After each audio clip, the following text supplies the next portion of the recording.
was sitting out on the curb. We lived in a cul-de-sac in a suburb. It was the middle of the afternoon. I was 10. I always felt sick. I remember the blue of the sky and the trail of a plane, like snow, raked out intentionally across the frozen surface of a lake.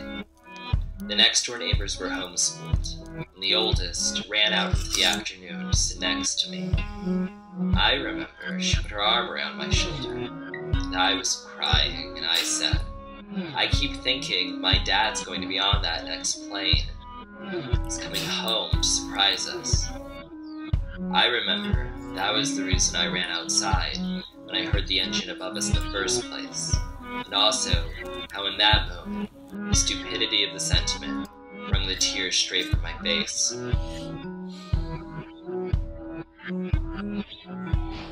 After September 11th, I wrote a poem for a contest at school, a statewide contest, K through 12. It went all the way to the top. I was 11 years old, and I remember that the poem was centered on the page. I worked on my mom's old, persistent Macintosh, the same instrument on which I played Mario Teaches Typing. I remember the poem spoke about angels and the futility of violence, and that I was sure I was going to win. My entry was not selected to move on to regional competition. They announced the results over the intercom.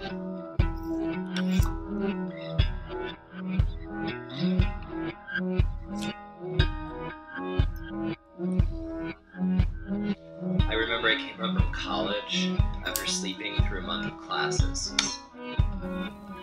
I had watched a documentary about a band fighting its way into the spotlight. I sat on the couch next to my father. He would smooth things out with my mother, he said. A week later, I had a migraine, and I went out into the kitchen for water. He was out in his recliner, half asleep to a movie. I sat down on the couch, and he told me that once in Atlanta, he lay in the grass and he saw suicide stars shoot across the sky himself. I felt so insignificant. I couldn't see a reason for the future, he said. He told me they had to grocery shop in pairs because some folks down there had been huffing the whipped cream.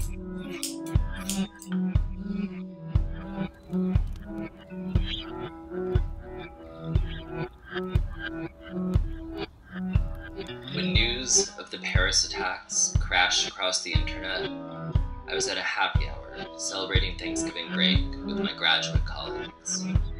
You were driving down from the city to meet me. You called to check in.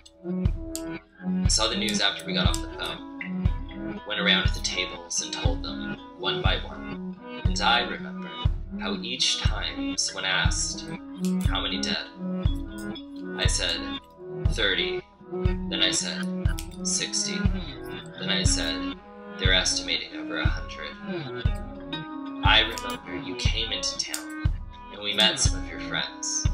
We had made these plans in advance. We played pool. We didn't talk about it. After they left, we sat at the table. We drank 2 more beers, and we told each other we loved each other, and gave thanks for our safety, repeating it like a rite of atonement. It was difficult to think of much else to say. Holding hands, we walked together back to my car through the parking lot, then through an alley connecting between streets. The car honked behind us, and I flashed in anger, gesturing for the driver to go around and then gesturing for them to go fuck themselves. You said, "Baby, you're in the middle of the road." I guess I thought they were some frat kids harassing us. The look in the eyes of the driver, a thinning man in his 60s, confusion, exasperation, the slight twinge of hurt. I got out of the way and he passed. "Sorry," I shouted as he drove, and then to you, "Sorry, I don't know what came over me." We didn't hear about Lebanon until the next afternoon.